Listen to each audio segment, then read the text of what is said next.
দাদাগিরি থেকে সৌরভ গাঙ্গুলিকে সরিয়ে দেবকে আনা হলো কেন? শুধু কি টিআরপি, নাকি এর পেছনে রয়েছে বড় ব্যবসায়িক এবং রাজনৈতিক সমীকরণ?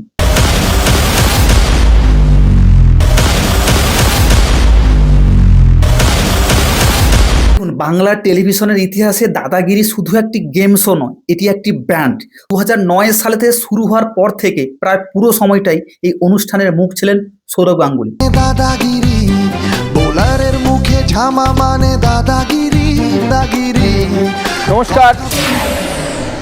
দাদাগিরি ব্যতিক্রম ছিলেন শুধু তৃতীয় সিজনে, যখন অস্থায়ীভাবে মিঠুন চক্রবর্তী সঞ্চালনা করেছিলেন। এরপর আবারও সৌরভ ফিরে আসেন, কিন্তু 2026 সালে প্রথমবার স্থায়ীভাবে বড় ধরনের পরিবর্তন দেখা যায় এবং নতুন সিজনে সঞ্চালকের চেয়ারে বসে চলেছেন অভিনেতা এবং সাংসদ দেব।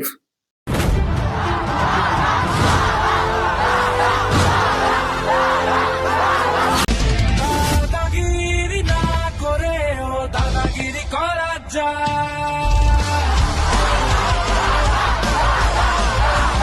কিন্তু প্রশ্ন হলো, সৌরভ গাঙ্গুলিকে কি জি বাংলা সরিয়ে দিল, নাকি সৌরভ নিজে থেকেই নতুন পথ বেছে নিয়েছে? প্রকাশ্যে আসা তথ্য বলছে সৌরভ গাঙ্গুলি ইতিমধ্যে স্টার জলসার সঙ্গে দীর্ঘমেয়াদী চুক্তি করেছেন।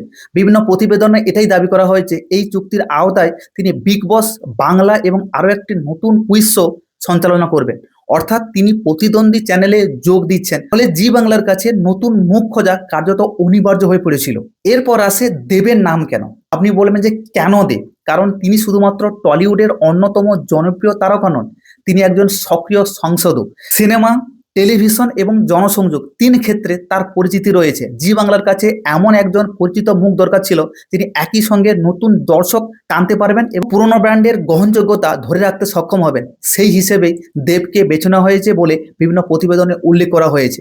এখন আসা যাক রাজনৈতিক প্রেক্ষাপট। সোশ্যাল মিডিয়াতে নানা জল্পনা চলছে, সৌরভ গাঙ্গুলিকে সরানোর পেছনে কোনো রাজনীতি কাজ করছে। এই মুহূর্তে এমন কোনো প্রমাণ বা সরকারি তথ্য নেই যেখানে দেখা যায় রাজনৈতিক চাপের কারণে তাকে দাদাগিরি থেকে সরানো হয়েছে। বরং প্রকাশ্যে যা জানা গেছে তা হলো এটি মূলত সম্প্রচার সংস্থা, চ্যানেল পরিবর্তন এবং নতুন বাণিজ্যিক কৌশলের ফল। তাই রাজনৈতিক তথ্যকে নিশ্চিত সত্য করা, উপস্থাপন করা সুযোগ নেই। ব্যবসায়িক দিক থেকেও বিষয়টি অত্যন্ত গুরুত্বপূর্ণ। দীর্ঘদিন ধরে একই মুখ থাকলে অনেক সময় চ্যানেলের নতুন দর্শক আকর্ষণের জন্য ব্র্যান্ড রিফ্রেশ কৌশল নেয়। দেবকে আনার মধ্য দিয়ে জি বাংলার তরুণ দর্শক, সিনেমা প্রেমী এবং বিশাল দেবের ফ্যান বেস যুক্ত করার চেষ্টা করছে। একই সময় স্টার জলসাও সৌরভকে নিয়ে নিজেদের নন ফিকশন শোয়ে আরো বেশি পরিমাণে শক্তিশালী করতে চাইছে।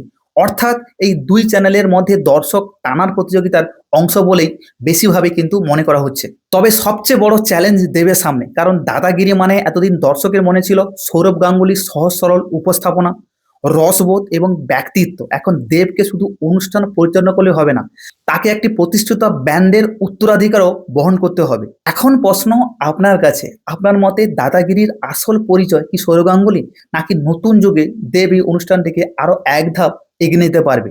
আপনার মতামত অবশ্যই কমেন্টে জানাবেন।